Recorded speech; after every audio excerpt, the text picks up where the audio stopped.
Do you remember when television still felt like magic? When learning could be loud, colorful, and a little chaotic?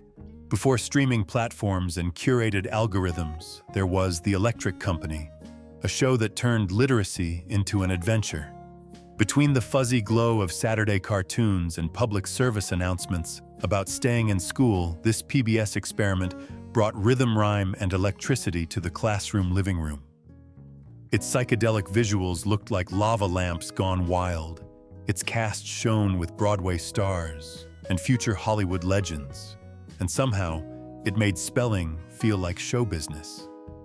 For millions of children in the 1970s, it wasn't just about learning words, it was about discovering imagination on screen. Behind the laughter and bright lights, the Electric Company built a quiet revolution and left behind 12 remarkable facts that reveal just how extraordinary this short-lived masterpiece truly was. Fact 12. Rita Moreno's catchphrase became bigger than the show. It began with a shout that woke up an entire generation. When Rita Moreno burst onto television screens yelling, "Hey you guys," it wasn't part of any script. It was instinct, pure, infectious energy from a Broadway legend who treated children's television with the same fire she gave to the stage. Producers loved it, kept it, and built the opening around her voice. Overnight, that phrase became the Electric Company's heartbeat, a rallying cry for learning laughter and literacy. The line soon escaped PBS, entirely echoing across pop culture. In the 1980s, it reappeared in movie theaters, quoted in comedies and commercials. Long after the show ended, Moreno's voice was still etched into childhood memory, a symbol of a time when education didn't whisper. It sang, danced, and shouted. Behind that shout was the simple power of authenticity, a performer having fun, inspiring millions to join in. The same freedom that made Rita's moment timeless also brought creative tension for others. Fact 11. Morgan Freeman hated playing easy reader. While Moreno was shouting joy into America's living rooms, a young Morgan Freeman was quietly struggling. Behind his trademark smile and smooth delivery, he felt trapped. Freeman called his years on the Electric Company a very unhappy period. To pay the bills, the classically trained actor performed as easy reader Mel Mounds, and even Vincent the Vegetable Vampire rolls a world away from his Shakespearean roots. For audiences, he was the cool uncle who made phonics look effortless. But for Freeman, each rhyme and exaggerated grin was another reminder of where he wasn't yet. Still, those years on PBS became his bridge, a foundation of discipline, exposure, and resilience that would later define his cinematic gravitas. Ironically, the man who once read children's books on air would go on to narrate some of the greatest stories ever told. In a way, the Electric Company became Hollywood's unlikely classroom, a place where stars were learning too. Fact 10. Irene Cara started here as a teenager. Before she was an icon of the 1980s belting out anthems of ambition and freedom, Irene Cara was just a teenager singing her heart out on PBS. As a member of the Electric Company's Short Circus, the show's in-house musical group, she performed songs designed to make reading fun. Her youthful energy helped transform phonics into performance art, turning lessons into mini-concerts. Viewers saw a confident, radiant girl who seemed destined for the spotlight, even if they didn't know her name yet. A decade later, that same girl would headline Fame, win an Oscar for Flashdance. What a feeling, and define the sound of a generation that believed dreams could be danced into reality. In hindsight, her time on the Electric Company feels like an overture, a rehearsal for stardom born from a show that never underestimated its young performers. PBS had unknowingly created a launchpad for stars long before fame had a capital F. Fact 9. Giancarlo Esposito sang the theme song. Hidden among the children's voices that cheerfully sang, "We're gonna turn it on," was another future legend, Giancarlo Esposito. Decades before becoming the calm, menacing Gus Fring in Breaking Bad, he was a child performer, lending his voice to PBS's most joyful chorus. The irony is almost cinematic. The man who would one day embody controlled menace began by celebrating literacy through song. That opening theme, bright and fearless, symbolized everything. The electric company stood for optimism, creativity, and collective energy. For Esposito, it was an early brush with performance that shaped his meticulous artistry. Many fans never realized the connection until much later, but it perfectly captured what made the show extraordinary ordinary kids, some destined for greatness, coming together to turn words into wonder. Through Cara and Esposito, the electric company proved something remarkable, that even a classroom set could launch careers that would echo for generations. Fact 8. Tom Lehrer wrote phonics songs. Few names from mid-century satire are as revered as Tom Lehrer's. The Harvard mathematician and songwriter who once lampooned nuclear politics and social hypocrisy turned his sharp wit toward children's education, and the result was genius. For the electric company, Lehrer wrote 10 original songs, including the unforgettable Silent E and LY. Each tune wrapped grammar rules inside wordplay so clever that even adults caught themselves humming along. Lehrer's involvement bridged two worlds: the intellectual irreverence of 1960s satire and the innocence of 1970s public broadcasting. In an era when education was often rigid and joyless, his music proved that humor and learning could coexist. His lyrics made vowels dance, consonants bend, and the alphabet feel alive.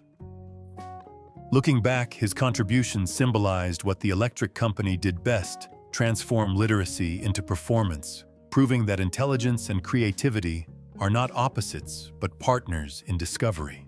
Fact 7. The electric company won a Grammy. Recognition soon followed. In 1974, the electric company soundtrack won the Grammy Award for Best Children's Album, a rare triumph for a public television series. The win elevated educational music to artistic legitimacy. Among the credited producers was Rita Moreno, whose trophy helped secure her coveted EGOT status, an achievement few entertainers in history share. The Grammy underscored how ambitious the show truly was.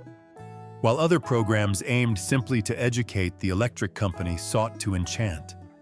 Its songs, crafted by teachers, musicians, and dreamers, blended artistry with purpose. That golden record wasn't just a prize. It was validation that imagination could teach as effectively as textbooks. By the mid-1970s, the electric company had evolved into something bigger than television, a movement that redefined what children's programming could be. But as the spotlight grew brighter, a new generation of young performers was ready to carry it forward. Fact 6. Denise Nickerson joined the short circus. When Denise Nickerson stepped onto the PBS stage in the mid-1970s, she already carried the glow of Hollywood magic. Just a few years earlier, she had turned violet quite literally as the gum-obsessed Violet Beauregard in Willy Wonka and the Chocolate Factory. Her move to the electric company seemed like an unlikely detour from a chocolate river to a classroom of songs and skits about vowels. But it was a perfect fit, replacing Irene Cara in the short circus. Nickerson brought charm and humor to a new generation of sketches. Her presence bridged pop cinema and educational television, proof that even child actors from major films found purpose in PBS's mission. For viewers, she was a familiar face in a new setting, a reminder that learning could still sparkle with imagination.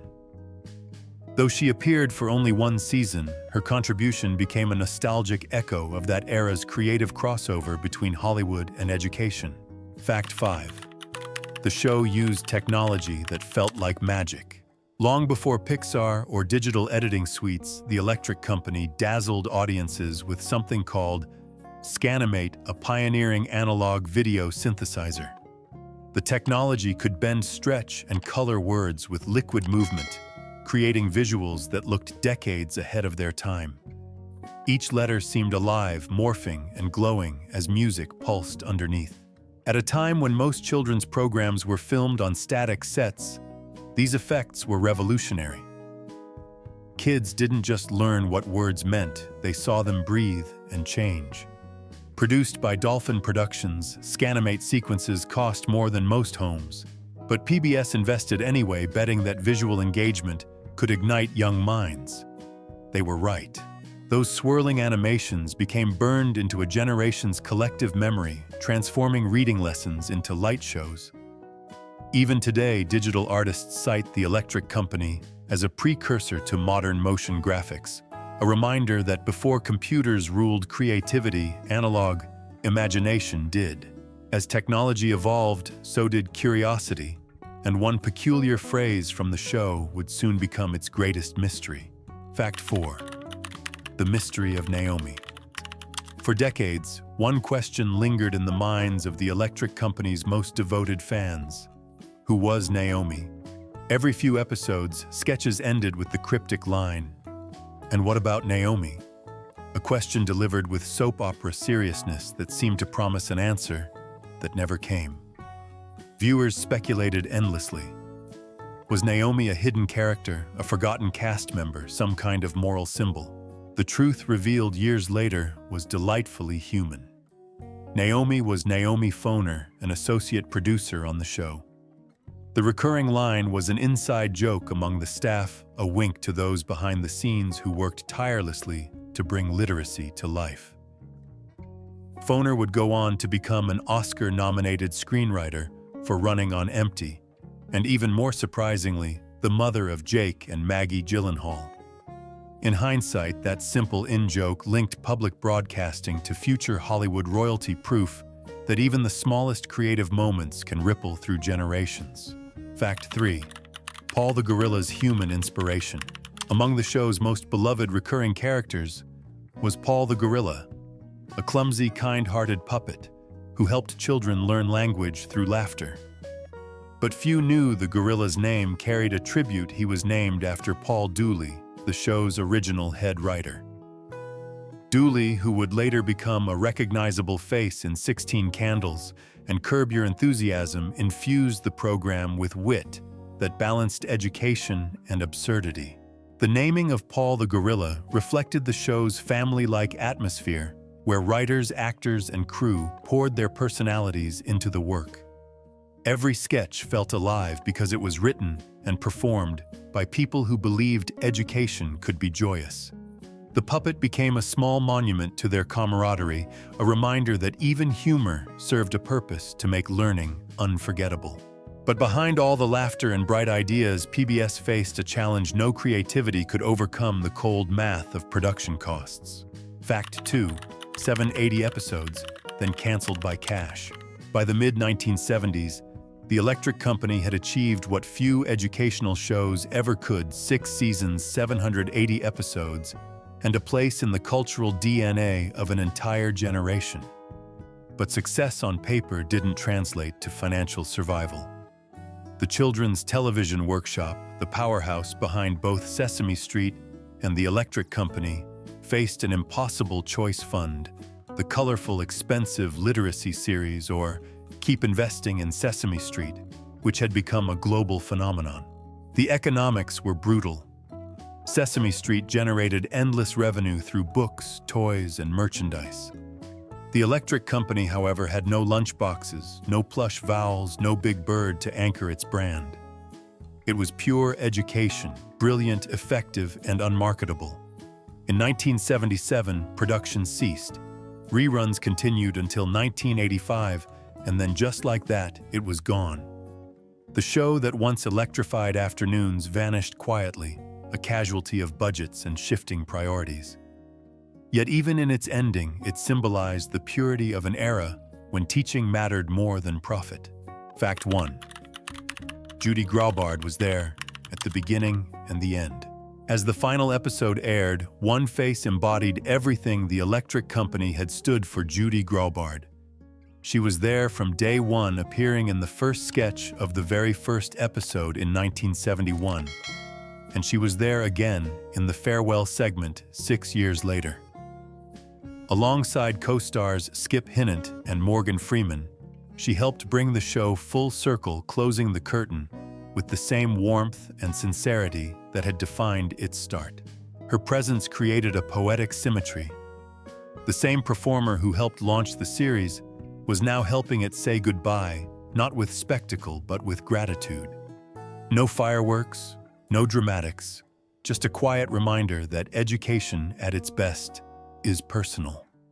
As PBS faded to black that final afternoon, the electric company ended not as a cancellation, but as a promise fulfilled a 6-year mission to make reading feel alive.